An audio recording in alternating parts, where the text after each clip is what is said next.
요리문답은 10계명을 다루고 있는데 제67문에서 6계명을 다루고 있습니다. 제67문 제6계명이 무엇입니까? 제6계명은 살인하지 말라입니다. 그리고 68문과 69문에서 이 살인하지 말라라고 하는 이 말씀에서 명령하는 것과 금하는 것, 이것을 각각 가르치고 있습니다. 명령하는 것은 이것입니다. 제6계명이 명령하는 것은 우리 자신의 생명과 다른 사람의 생명을 보존하기 위해 합법적인 노력을 하라는 것입니다. 금하는 것은 이것입니다. 제6계명이 금하는 것은 불의하게 우리 자신의 생명이나 이웃의 생명을 빼앗거나 또는 그러한 결과로 이끄는 모든 일입니다. 이렇게 명령하는 것과 금하는 것이 있어요. 자, 오늘 이 시간에 우리가 함께 생각할 것은 이겁니다. 살인하지 말라라고 하는 명령이 가지고 있는 이 의미, 그리고 이 명령으로 우리가 행해야 될 일들, 그리고 이 명령에서 금하는 것들을 우리가 하지 말아야 하는데 하지 말아야 할 것들, 이런 것들에 대해서 함께 생각을 하겠습니다. 살인이란 우리의 생명을 끊는 일이죠. 생명을 끊는 일인데 이 우리의 생명이 무엇인지를 먼저 생각을 해봐야 됩니다. 인간을 죽이는 일, 이것은 자기를 포함하여 다른 모든 사람들에 대하여 그 인간을 죽이는 일은 전통적으로 하나님의 형상을 가진 인간을 죽이는 일로 생각을 했습니다. 그래서 이것이 하나님의 형상을 파괴하는 일이기 때문에 적극적으로 하나님께 대한 범죄다라고 하는 거예요. 즉 사람의 생명을 끊는 일은 사람에게만 해당되는 것이 아니라 하나님에게 범죄가 되기 때문에 이것은 10계명의 계명으로서 충분한 의미를 가지고 있다라고 하는 것입니다.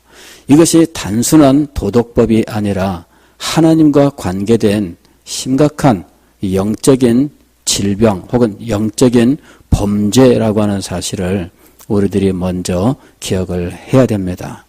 즉 인간 사회에서도 살인을 아주 가장 중요한 범죄로 생각을 하잖아요. 어떤 사람이 많은 사람을 죽이면 그러면은 용서할 수 없다고 생각을 해요.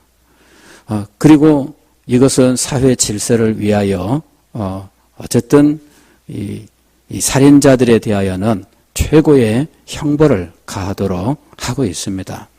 물론 최근에는 인간이 사형을 집행하는 일이 옳으냐 정당하냐 하는 이런 문제가 대두돼서 옛날에는 살인자는 당연히 사형을 시켜야 된다 이렇게 했지만 최근에는 이제 사형을 집행해서는 안 된다 이런 이야기들이 힘을 얻고 있어요. 우리나라 같은 경우에도 법으로는 사형 언도를 받았는데 실제로는 사형 집행이 이루어지지 않고 있습니다. 벌써 사형 집행이 이루어지지 않은 지가 상당히 많은 시간이 지나갔어요. 그래서 지금 저도 정확하게 그 횟수는 모르겠습니다. 그런데 한 20년 가까이 사형 집행이 이제 없는 상황으로 기억하고 있어요. 그러니까 우리나라는 이 형벌에는 사형이 있지만 그러나 사형을 하지 않는 실제적으로는 이 사형이라고 하는 형벌이 없는 이제 국가에 해당되고 있죠. 근데 이슬람 국가 같은 경우에는 이 사형이 사적으로도 많이 이루어져요. 국가에서 뭐 사형을 한다 뭐 이런 걸 떠나서 이 가정 내에서도 사형이 이루어지는 일들이 있습니다. 그래서 이 가족의 명예를 훼손했다. 그러면은 가족을 명예훼손한 그 죄를 물어서 아버지가 아들, 딸의 생명을 빼앗는 이런 일들도 지금 이루어지고 있어요. 물론 모든 무슬림 국가가 다 그렇게 하는 건 아닙니다. 그러나 무슬림 국가 중에서 근본주의에 해당하는 곳에서는 여전히 이런 일들이 진행되고 있습니다. 현재 진행이에요. 그리고 그 일을 행한 사람들이 떳떳해요. 떳떳해. 자녀에 대하여 애틋하다, 안타깝다, 이런 마음보다도 그 악을 처단한다, 이것이 더 강해요. 우리는 참 상상할 수 없는 일이죠. 우리는 상상할 수 없는 일인데 그것이 신앙의 이름으로 진행되고 있다는 거죠. 이제 이것이 정말 악한 겁니다. 신앙의 이름으로 누군가의 생명을 끊는 거, 이건 정말 악한 거예요. 그런데 그런 일들이 지구상의 현재 진행형으로 현재 진행되고 있는 곳들도 있다 하는 것이죠. 살인, 이거는 인간 사회의 질서의 문제가 아니라 사실은 하나님의 창조물, 그 중에서도 하나님의 형상으로 거룩하게 만든 존재, 그 존재를 없애는 일이기 때문에 하나님께 대한 도전이 되고 하나님의 법을 어기는 일이 되는 거예요. 굉장히 심각한 문제입니다. 그래서 살인은 어떠한 명목으로도 허용해서는 안 된다라고 하는 것입니다. 그런데 이제 이 살인하지 말라라고 하는 명령은 또 다른 적극적인 의미를 가지고 있어요. 그 얘기는 뭐냐면은 생명력으로 충만하라 하는 것이죠. 생명력으로 충만하라. 즉, 이 합법적인 노력을 행하라 하는 건데 이거는 뭐냐면은 우리가 생명을 보존하기 위하여 할 수 있는 노력을 하라는 이야기입니다. 적극적으로 노력을 하라는 것이죠. 이럴 때 생명 보존을 위한 적극적인 노력은 다른 말로 이야기하면은 생명력으로 충만하게 하는 거예요. 생명력으로 충만하게 하는 것. 이제 생명력으로 충만하게 하는 것은 쉽게 생각하면은 건강하게 살아라 그 말이죠. 건강하게 살아라. 육신적으로도 건강하게 살고 영적으로도 건강하게 살아야 돼요. 육신과 영혼이 다 건강하고 정말 하나님의 은혜 가운데 있다면 그게 생명력으로 충만한 겁니다. 우리가 영혼의 건강을 생각해야 돼요. 영혼이 건강해야 돼요. 그 사람의 영혼이 하나님의 은혜 속에서 정말 아름답고 또 튼튼하게 장성해야 돼요. 그래서 우리는 이 살인하지 말라라고 하는 이 계명의 또 다른 적극적인 명령을 생각해야 된다 하는 겁니다. 우리의 영혼의 건강을 위하여 영적으로 노력을 해야 됩니다. 하나님의 은혜를 받고 진리 안에서 아름답게 성장하면서 하나님의 뜻을 행하는 일에 우리가 헌신하고 노력을 기울여야 돼요. 영적인 일에 관심을 갖지 않는 것은 이건 죄악입니다. 하나님께서 우리의 영혼을 하나님의 형상으로 만드셨잖아요. 비록 우리가 타락하여 이 형상의 모습이 왜곡되었다 할지라도 우리는 예수 그리스도를 믿고 영혼의 구원을 받은 존재들이에요. 그래서 영혼이 건강하게 장성하기 위하여 우리들은 마땅히 노력을 해야 된다 하는 것이에요. 자기의 영혼이 아름답게 그리고 건강하게 그리스도의 장성한 분량에까지 성장하기를 위해서 힘쓰는 것, 바로 이것이 우리가 이 6계명에서 배우는 명령인 겁니다. 또 이 영혼의 건강과 더불어서 육신의 건강을 위해서 우리들이 노력을 기울여야 돼요.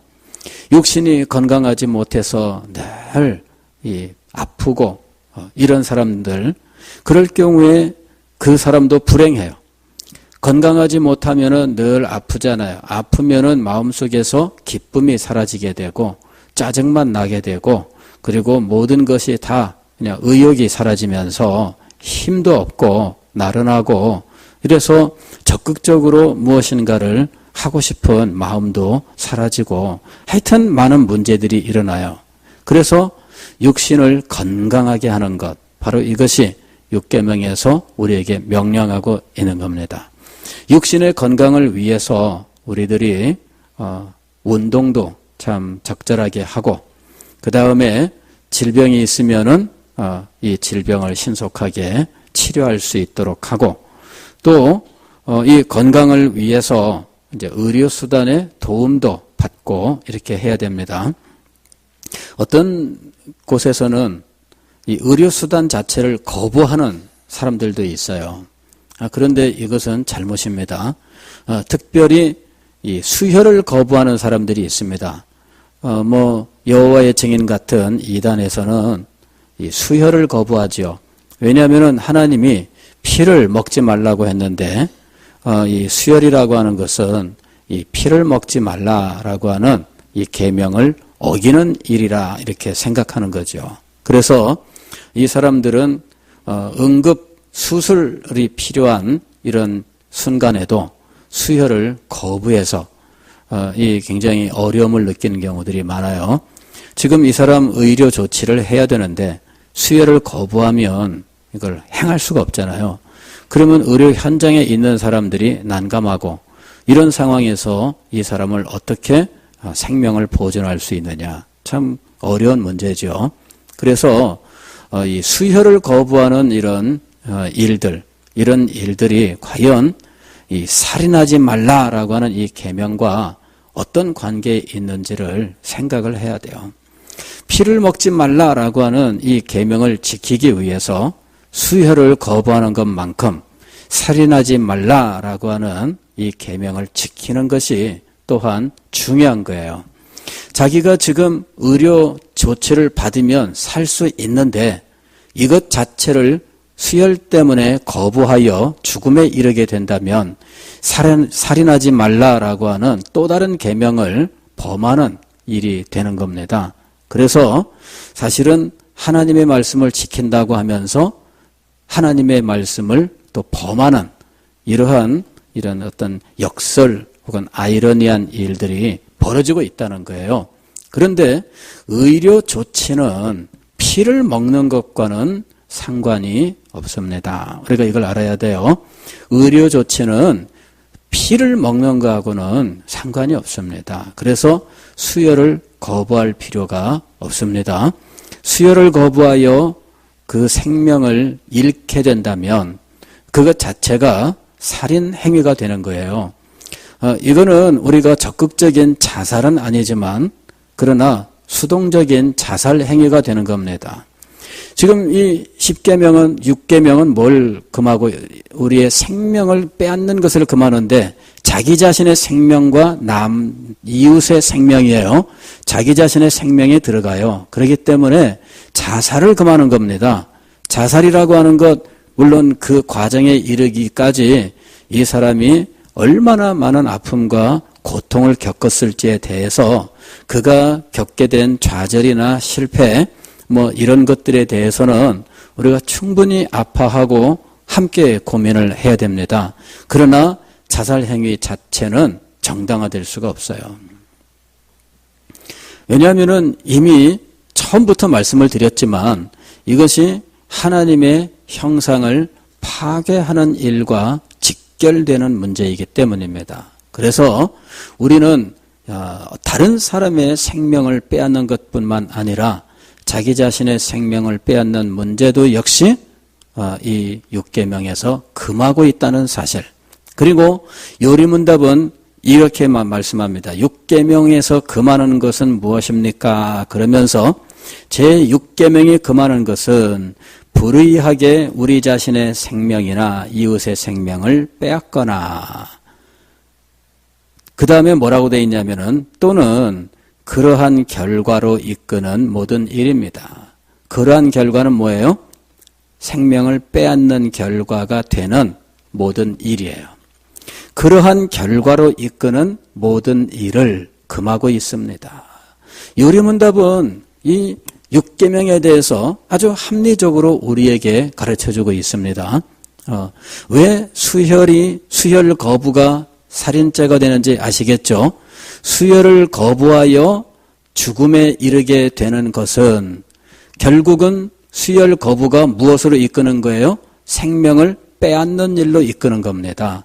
생명을 빼앗는 일로 이끄는 일이기 때문에 이것 자체가 살인하지 말라라고 하는 이 계명을 어기는 것이 되는 거예요.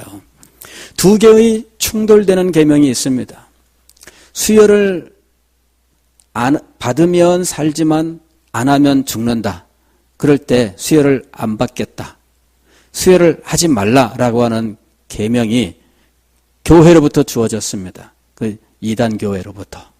그럴 때 살인하지 말라라고 하는 이 계명은 왜 안 지키냐 이거죠. 그러니까는 이렇게 상충되는 계명에서 어떤 계명을 따라야 할 것이냐? 생명을 구원하는 계명을 따라야 됩니다. 왜 두 개 중에서 살인하지 말라를 따라야 됩니까? 두 계명 중에서 수혈하지 말라를 지키면 안 됩니까? 그러는데 이 두 계명 중에서 어떤 계명을 앞세워야 되느냐 하면은 생명을 구하는 것을 우선적으로 해야 되는 거예요. 가령 안식일을 지켜라 하고 명령하셨습니다. 그런데 안식일에 생명을 구하는 것이 옳으냐 그러냐 예수님께서 물으셨습니다. 자, 안식일에 생명을 구해야 될까요? 안식일을 지키기 위해서 가만 놔둬야 될까요? 예. 무엇이 앞서는 것이냐 하면은 두 개의 상충되는 계명이 있을 때 무엇이 앞선다고요? 생명을 구원하는 것이 앞서는 겁니다. 예, 판단의 기준이 확고히 서야 돼요. 판단의 기준을 모른 채 따라가면 율법 맹신이 돼버리고요. 그런 경우에는 잘못되는 겁니다. 판단의 기준을 분명히 알아야 돼요. 두 개의 계명이 상충될 때 어떤 계명을 앞세울지 기준은 무엇입니까? 생명을 구원하는 거예요. 생명을 구원하는 거. 그래서 안식일을 엄하게 지킨다 할지라도 안식일을 철저하게 지킨다 할지라도 생명과 관계되는 일이면은 그 생명을 구해야 되는 거예요. 안식일에 양이나 염소가 우물에 빠졌습니다. 우리 시골에서 혹은 서울이나 이런 부산도 예전에는 우물이 있었잖아요. 우리나라 우물은 별로 안 깊어요. 우리나라 우물은 별로 불과 한 4, 5m? 이 정도 별로 깊지 않았습니다. 그냥 어디나 파면은 물이 잘 나오는 나라니까. 그런데 가나안 땅은 우물 그러면은 굉장히 깊습니다. 예. 우리나라 3, 4m, 4, 5m 정도가 아니에요. 그냥 기본적으로 몇십 미터입니다. 그러니까 엄청나게 깊어요. 그러니 거기 빠졌는데 놔두면 어떻게 되겠어요? 그건 살아나오지 못하는 거예요. 그래서 안식일에 양이나 염소나 빠졌으면 그냥 놔두겠느냐, 구하지 않겠느냐. 그런데 왜 생명을 구원하는 일에 대하여 안식일이라고 하는 계명으로 하지 못하게 하느냐 하는 거죠. 그 말씀은 생명을 구원하는 것을 기준으로 하여 이 두 개의 계명이 충돌할 때 생명을 구원하는 그 기준으로 한 계명을 더 앞세워야 된다는 거예요. 그래서 수혈과 살인하지 말라라고 하는 이 두 가지 계명 중에서 어느 계명이 앞선다고요? 생명을 구원하는 것이 앞서는 겁니다. 예. 이 사람들이 이 계명을 어떻게 받아들여야 되는지 이런 것들을 제대로 알지 못하는 것이 문제입니다. 그래서 무모한 교훈을 주는 일들이 많이 있어요. 자, 우리는 어떤 계명을 지킬 때에 그 계명의 참 정신을 알고 그 정신을 따라서 지켜야 된다는 거예요.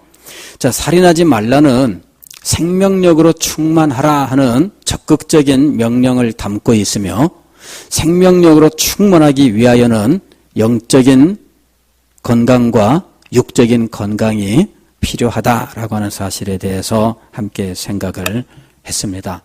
그 다음에 이 건강, 정신적인 건강 또 육체적인 건강을 위해서 이 적당한 이 놀이가 필요합니다.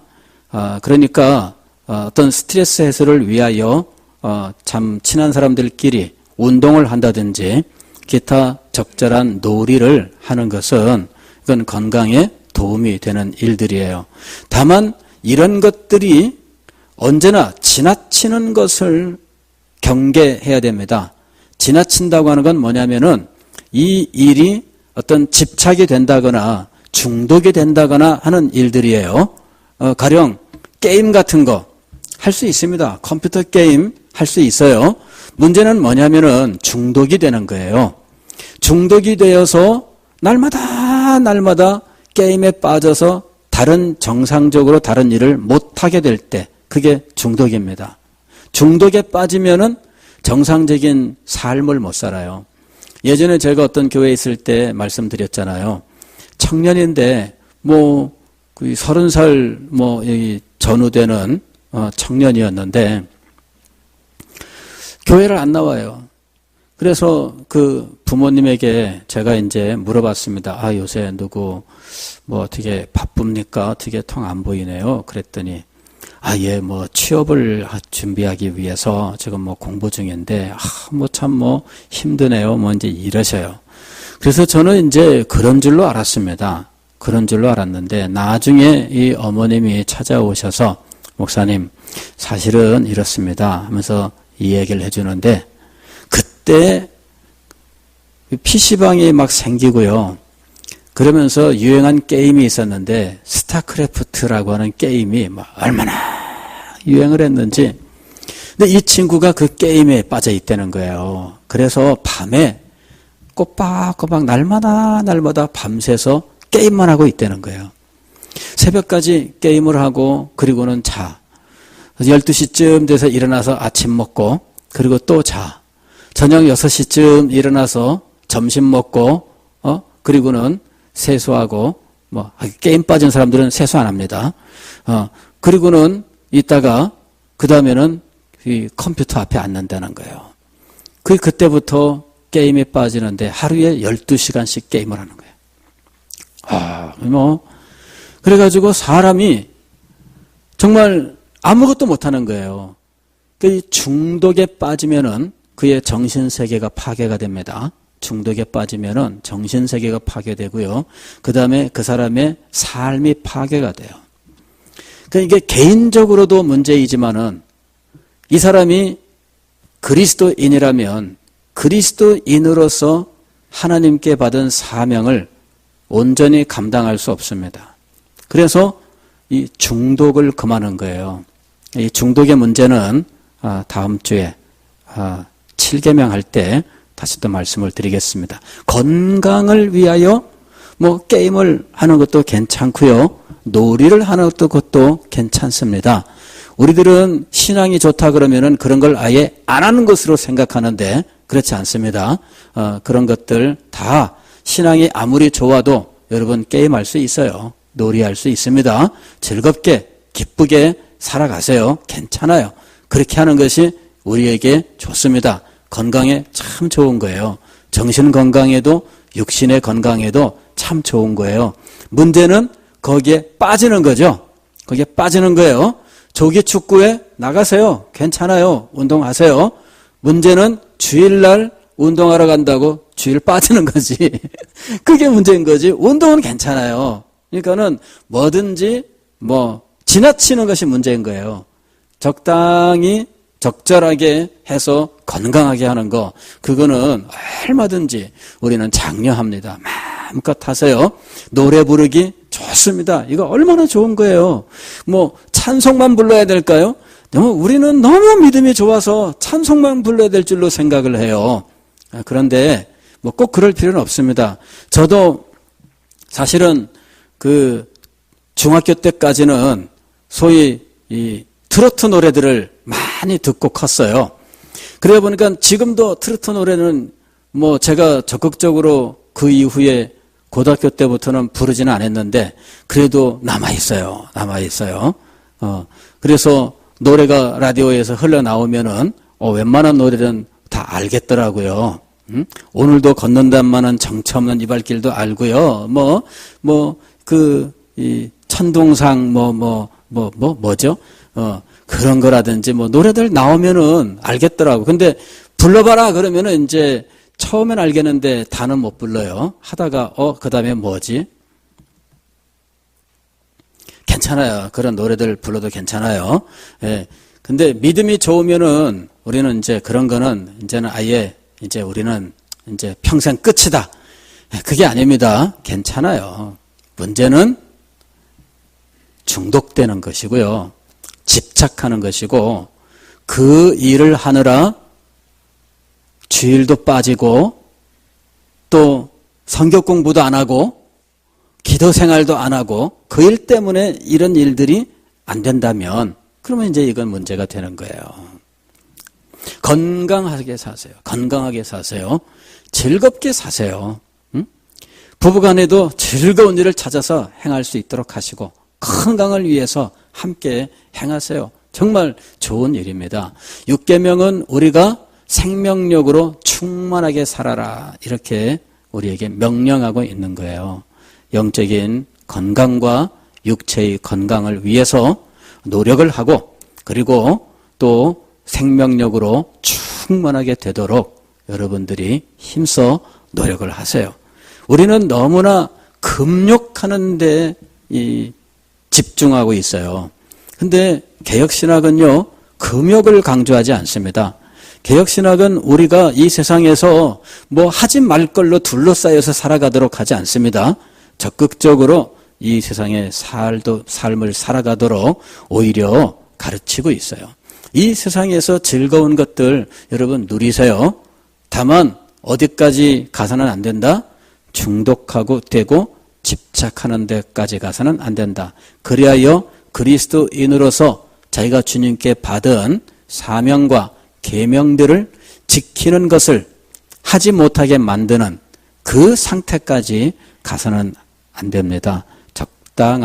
적당하게 건강을 위하여 행하셔라 하는 것입니다. 자, 그런데 오늘 요리문답은 우리 자신의 생명과 다른 사람의 생명을 보존하기 위하여 뭐라고 말씀하시느냐 하면은 합법적인 노력을 하라. 합법적으로 하라. 합법적으로 하라. 그러니까 나만 좋으면 된다.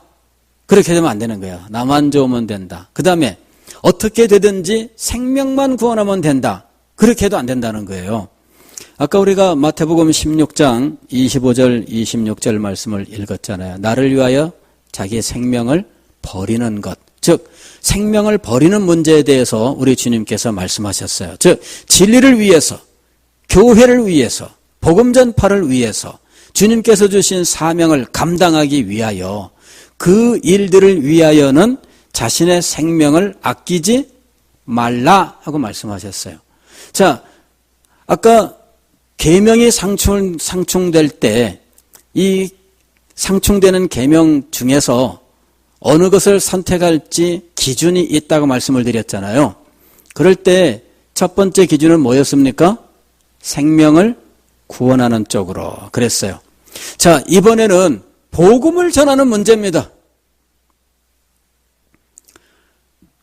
어떤 선교사 분이 터키에서 어느 날 폭행을 당했어요. 그래가지고 돌로 뒤에서 누가 때렸는데 병원에 응급실로 막 실려갔는데 막 피를 철철 흘리면서 실려갔는데 그때 응급조치 안 했으면은 이제 죽는 거죠.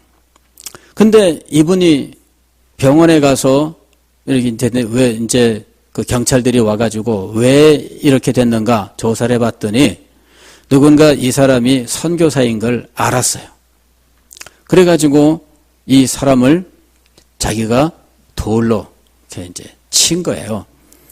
이 돌로 친 사람을 처벌했을까요? 안 했을까요? 처벌 안 했습니다. 누구를 처벌했을까요? 선교사를 처벌했어요. 그래가지고 추방. 이래가지고 이분이 선교지에서 그만 고국으로 돌아왔어요. 자기는 그 터키 땅과 그 땅에 있는 사람들을 향하여 정말 그 생명을 두고 하나님 앞에 기도하고 자기가 사명을 받아서 정말 그곳에 가서 자기의 모든 걸 다 바치고 싶었는데 이제는 갈 수 없게 됐어요. 추방당하면은 각 나라마다 법이 있어서 그 기간이 정해져 있어요. 그 기간 이내로는 다시 못 들어오게 딱 막아놨어요.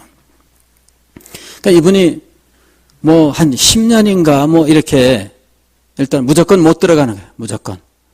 그러면 선교사로서 사명을 받았는데 무조건 못 들어가니 어떻게 해야 되겠어요? 참 이게 참 큰 고통이죠. 예. 어쨌든 이 생명을 걸어야 되는 이런 때가 있습니다. 현재 우리는 우리나라 상황에서는 예수 믿는 일로 생명 걸어야 되는 그런 상황까지는 뭐 아니잖아요. 예. 초창기 복음이 전파되었을 때에는 그런 일들도 있었어요.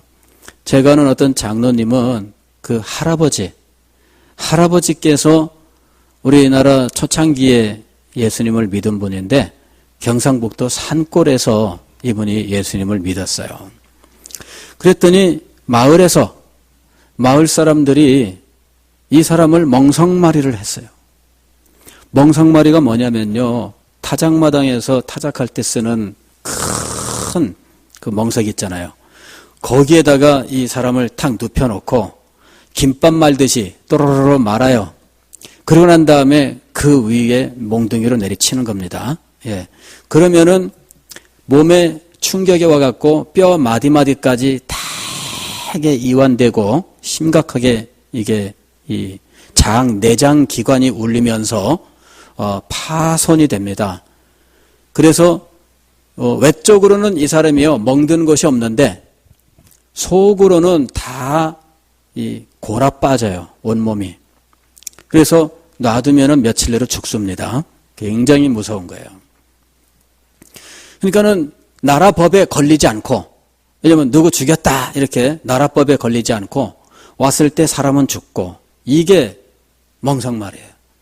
그러니까 옛날에 우리나라 각 마을에서 마을에 어떤 좀 해가 되는 사람이다 그러면은 그런 일들 종종 했다는 거죠. 그런데 이분이 예수 믿기 때문에 멍석마리를 당했어요. 그리고 동네 밖에다가 내다 버렸어요. 살든지 죽든지 그냥 밖에 내다 버렸는데 이분이 동네 밖에 내던져지고 있다가 겨우 정신이 들었는데 멍석마리 당해서 온전치 못한 몸을 이끌고 걸어서 기어서 어디로 갔느냐 하면은 이제 대구로 간 거예요. 대구에 가서 객지에서 혼자 신앙생활하면서 이제 거기에서 열심히 살아간 거예요. 나중에 이분이 크게 성공합니다. 예. 정말 혼자 뚝 떨어져서 할 수 있는 일이 뭐가 있겠어요? 일단은 하나님 앞에 나가서 기도하고 그리고 신앙생활 철저하게 합니다. 신앙생활 철저하게 한 사람 중에 망한 사람이 없어요. 하나님의 은혜가 충만히 임하고 하나님의 축복을 받아요. 이 사람이 정말 크게 성공을 합니다. 그리고 금의 환영을 하는 거예요. 성공을 하고 그리고 고향 마을에 드디어 수십 년 만에 갔어요. 멍석마리 했던 사람들이 여전히 남아있는데 그냥 고급 승용차를 타고 착 하고 나타났어요. 쫙 빼입고 사람이 나타났는데 와, 동네 사람들이 저게 누구야? 정말 예전에 멍석마리에서 버렸던 사람이 안 죽고 여벌한 듯이 쩌어나고 나타났거든요. 그리고 그 마을 한가운데다가 자기 사제로 교회를 탁 지었어요. 그리고 그 교회에 마을 사람들이 나오기 시작하는 거 있죠. 예수쟁이라고 멍석말이를 했는데 예수쟁이가 성공해서 온 거예요. 그래서 그 마을 사람들이 교회를 다니게 되었어요. 나중에 이 분이 돌아가셨는데 교회 옆에 이분의 땅에다가 묘를 썼어요. 제가 이제 그 집에 이제 그 어머니인가 뭐 이렇게 장례가 있어서 갔는데 할아버지 묘가 이렇게 있어요. 그 처음 그 믿음 생활했던. 근데 이 할아버지 묘에 혹이 달려 있는 거예요. 왜 혹이 이렇게 달려 있는 것처럼 묘에 혹이 달려 있어요. 그래서 제가 이상해가지고 아니 장로님 묘에 무슨 이렇게 혹이 있습니까? 그랬더니 누군가가 밤에 와가지고 거기다가 묘를 쓴 거예요. 왜? 그 장로님의 할아버지 묘가 명당이라서 후손들이 잘 된다 이렇게 소문이 난 거예요. 후손이 잘 된 이유가 뭘까요? 예, 참 그 결론을 잘못 내린 거야. 아니 예수님을 잘 믿어서 그렇다. 그 정답을 알아야 되는데 이 사람이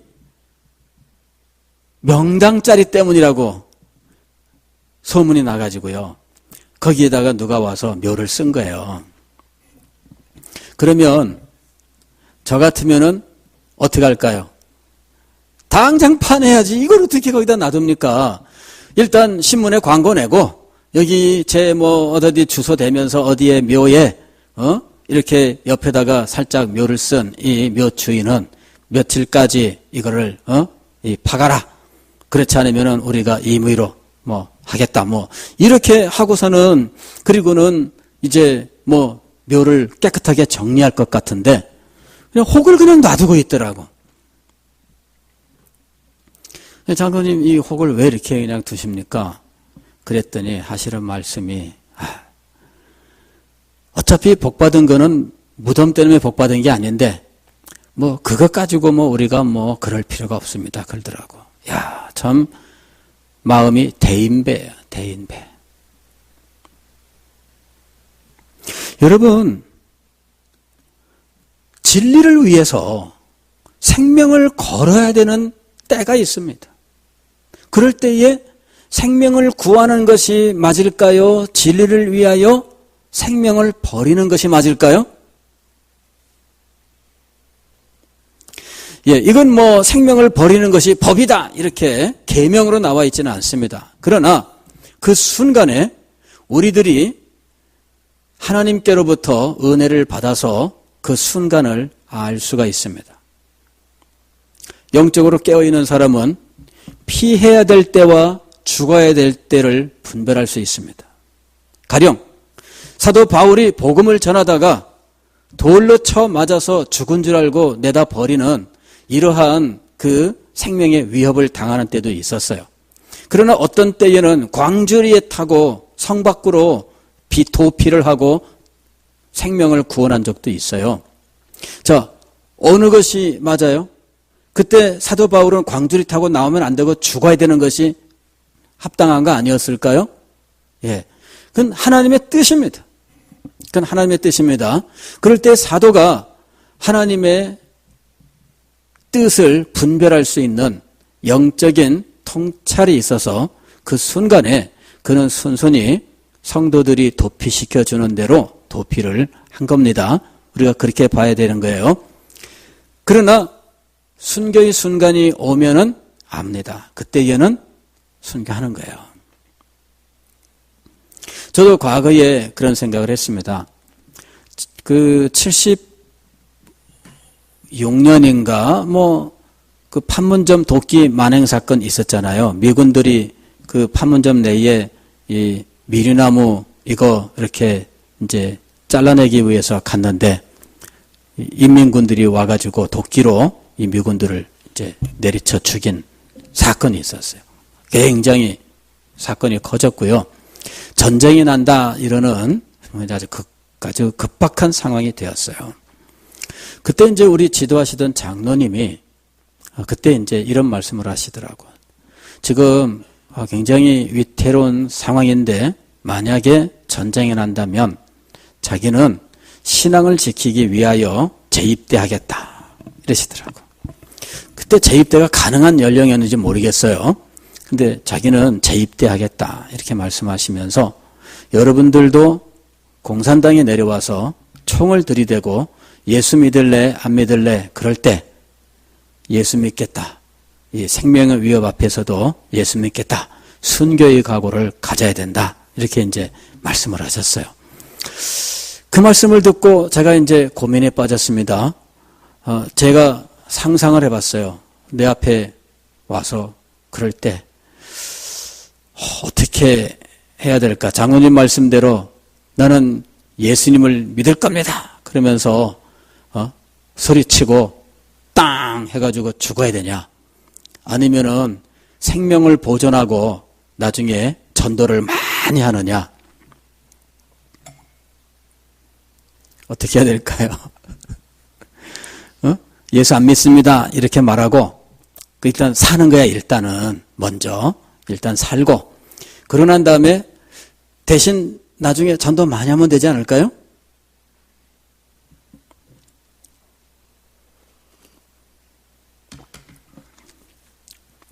자신이 없더라고.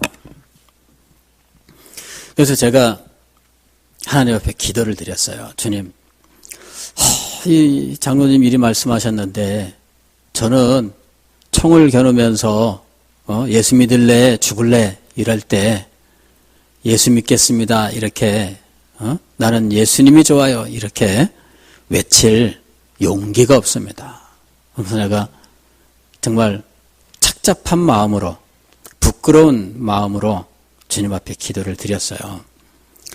주님, 그때 제가 예수 믿겠습니다. 예수님이 좋아요 이렇게 외칠 수 있는 용기를 주십시오. 이렇게 이제 기도를 드렸어요.